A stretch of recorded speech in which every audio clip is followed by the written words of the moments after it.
Right.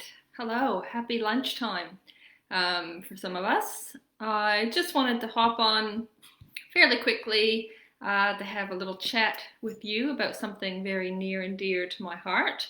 This is for my middle-aged ladies or soon to be middle-aged, whatever that number may be. I'm 42 now, which would, I guess, classify me as being middle-aged, depending, I guess, on how old I live to be. And for those of you who have been following me for a while, you may know that as a young girl, I was heavily into disordered eating habits, yo-yo dieting, and really putting a moral value on the foods that I ate. Even as I got older and grew up a bit, I have always had an unhealthy relationship until recent years with food. So thankfully, over the last few years, as I said, I have learned a lot about health, and that knowledge has really helped me to maintain a healthy relationship with food despite growing older and my body beginning to change, my body shape beginning to change, which is potentially very, very triggering for many of us. Maybe a few more grays, which I'm okay with. And I just wanted to chat about these natural changes that happen as we age, in particular around our body shape and size, and hope to help some of you to make peace with that, to embrace that, and to be okay with it, so that we can start to take care of ourselves and engage in self-care because we deserve it, as opposed to punishment for our body being suddenly heavier or changing, right? Okay, so that's what I'm going to talk about today. I don't know how long this live is going to be. It might get a bit lengthy. I'm going to try to keep it short and sweet.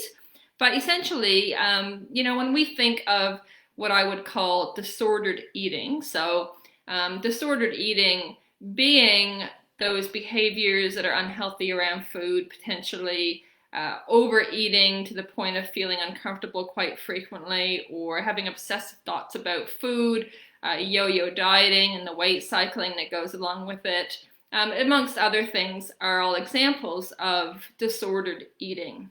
Now, I'm not talking specifically about an eating disorder, which is something quite different. However, a eating disorder may contain some disordered eating habits. Okay, I hope that makes sense. So I just wanted to clarify that before I go on. So often when we think of disordered eating or even full-blown eating disorders, we think of, the young woman, often a young white woman, very emancipated, and thin and frail, and we think of that as the image of somebody with an eating disorder.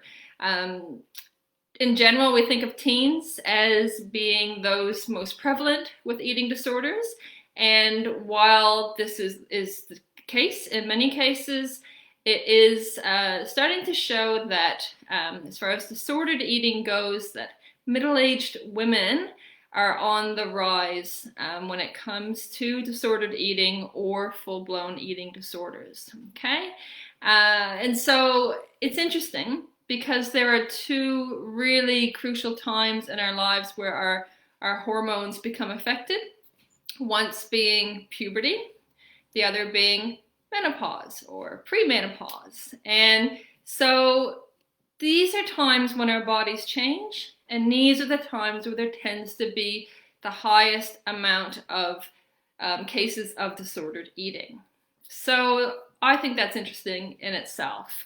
So unfortunately, the studies, the data is showing that for us middle-aged women, disordered eating is on the rise. I'd like to argue that it's been around for a very long time, potentially not on the rise, just that maybe we're hearing about it a little bit more these days. But you may have your own opinions on that. But I do think that all in all, the fact is a lot of middle-aged women are starting to or re-engaging with disordered eating habits. So this is happening, I think, for a couple of big reasons. So why, I guess the first big reason would be, put simply, that our self-esteem, as our bodies change and as we get older, our are going to be impacted. And with a lower self-esteem, we tend to want to fix something that's causing us this low self-esteem. So, our body is going to change as we grow older.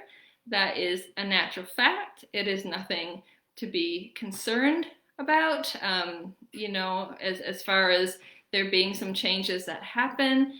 It is normal for us as women to put on some extra weight, especially around the middle section. So you may, if you're my age, be starting to notice that you're becoming a little more curvy, or you may start to notice that you're just consistently putting on a bit more weight. And you know what? This is often due to those hormonal changes that happen as we go through the stages of menopause. But also it can happen because as we get older, we're not running around and playing as much. And maybe we're not getting as much time to go and do those physical activities that we really used to enjoy. So for many reasons, we do, as we get older, tend to put on some weight. And this can be really triggering and frustrating for people, and this can, in many cases, cause us to start to engage in disordered eating habits and going on that next diet. But it's completely individual, the amount of weight that we may put on. But I do believe that we really need to accept this normality and just shift to trying to take care of ourselves. Another reason why I've read a bit about why women tend to engage in disordered eating habits around middle life, and that is that, and it is hard work. I mean, I know we all have our struggles in life, but I mean, midlife is a time when there are a lot of major life events that can happen. I can think of a dozen just in the last couple of years for myself. Maybe it's buying a home or getting a different one, or maybe it's that your children move out. Maybe you go through a divorce. Maybe you've got aging parents. There's a lot happening. And then on top of this, we've got these societal pressures that tell us we need to look like our 20-year-old selves. It would make a lot of sense that we, as we get older, would want to have some control and something that we can control, and that then can ripple into our eating behaviors, right? So it's something easy we can control when everything else feels a little bit out of control. So those are the two main reasons why this rise in disordered eating is happening for us midlife women, right? We've got these bodily changes that are perfectly natural, but we're told is wrong. And then we've got all of this stuff that's happening in our life. And I think too that as we get older, potentially there's a lot more stigma, and we may be reluctant to get the help or to talk about how we're feeling about our body and that as well. So that's a problem. And so lots of women then tend to go on to diets to try to fix their bad bodies that they believe are wrong. It must be something I'm eating. It must be something that I'm doing. What's wrong with me? And so we go on these diets. And the problem with these restrictive diets is that it puts a lot more pressure, but does a lot more harm for our body. So I don't know if you've ever been on a diet. I know I have, but 9 times out of 10, we put more weight on than we lost initially. That is not good for our bodies. That up, down, or weight cycling, as we call it. And it happens most of the time. So that's one reason why dieting is not going to help. And of course, that dieting, which starts out potentially very lightly, I guess, can then lead to further disordered eating and, this binging and these overeating behaviors that come along with those intense cravings, right? So it's not very helpful. And dieting also causes us stress, right? It's stressful dieting. Been there, done that.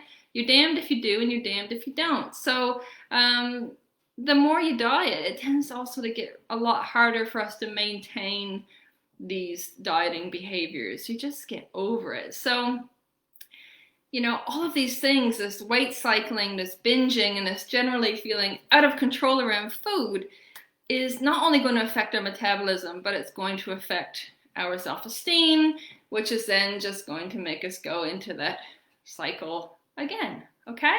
So dieting's not going to help. I'm sorry. It's really sometimes seems it's a simple solution, but often leads to more problems than it caused, or that you started with. So let's not diet. But you're probably like, okay, well, what do I do then? Um, the very first thing is try really, really hard to stop fighting your body, okay? Do everything you can to take care of yourself and nourish yourself, and just let your body go where it's going to be comfortable, where you still have energy to do the things that you love. That's going to look different for everybody. We are all different. So we need to stop the war on ourselves. We would never have this sort of war with our mother's bodies or our daughter's bodies or our friends' daughters or our sisters' bodies. So let's stop fighting this war on our own bodies. And if we can't love our bodies, which is like woo-woo and probably not going to happen for many of us, we can at least respect our bodies, and in the very least, and think, what would we recommend to our daughters, to our sisters, to our mothers, right? These are the kinds of behaviors that are self-caring and nurturing, as opposed to punishment, right? We're punishing ourselves for being naturally our body size, okay? And when it comes to eating, it's about eating to feel good, right? Looking at when we eat as an opportunity for self-care again, and to try to think of maybe just being a bit more, doing a bit more exploration around trying new foods and getting some variety and lots of colors and crowding in those veggies and all of that. So all of these are acts of self-care as opposed to punishment. So empowered eating is the basis of my book. It's my course, and that's what empowered eating is all about. It's interwoven with what we have known as intuitive eating, which is a book written in the USA, and it's all about essentially tuning out all that noise so that we can start to listen to our body and what works for our body. Dieting undermines our body's innate ability to recognize hunger and fullness. And that's a problem. That's a shame. These are our birthrights to know how much and what to eat, right? We were really great at when we were kids.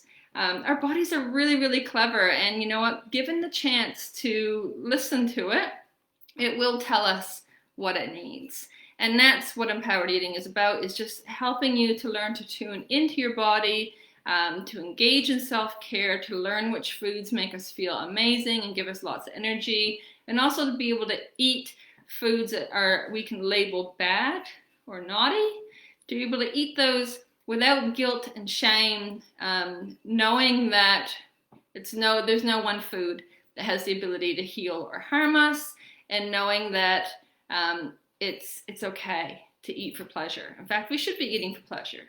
And eating, like I said, to feel great, okay?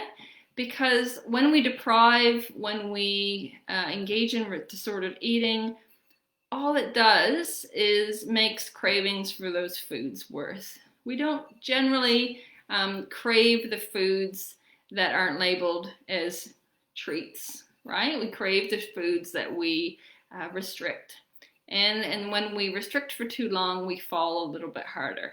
Okay, so we want to end this cycle. We want to start to nourish our bodies, and that's what empowered eating is all about. So let's try to just be kind to ourselves. We've got enough on our plate as it is. Let's just turn healthy eating into a form of self-care rather than punishment, and try to let go of the obsessive food thoughts that are going to happen, so that we can make room for all of those things that bring us joy, and just live our lives, right? Life is good, and for most of us, I hope. And the aging it's not something that everybody gets to experience, right? And growing old is really a privilege and a gift. And so we need to really stop fighting the fight on our bodies, and just start to nourish ourselves and take care of ourselves. So that is my random as, what day are we? Wednesday message. And it has gotten a little long, so I do apologize for that. I have written an article about this, which I'll post later on today, but you have questions or comments, just do put them below, ladies, and I hope that you gain something from this short talk, and thank you to those that are writing about it being timely. So if you are struggling with these natural things that happen, let me know, get in touch, let me help you. That's what empowered eating is here for. Let's ditch the diets and let's start to listen to our bodies. Have a great day.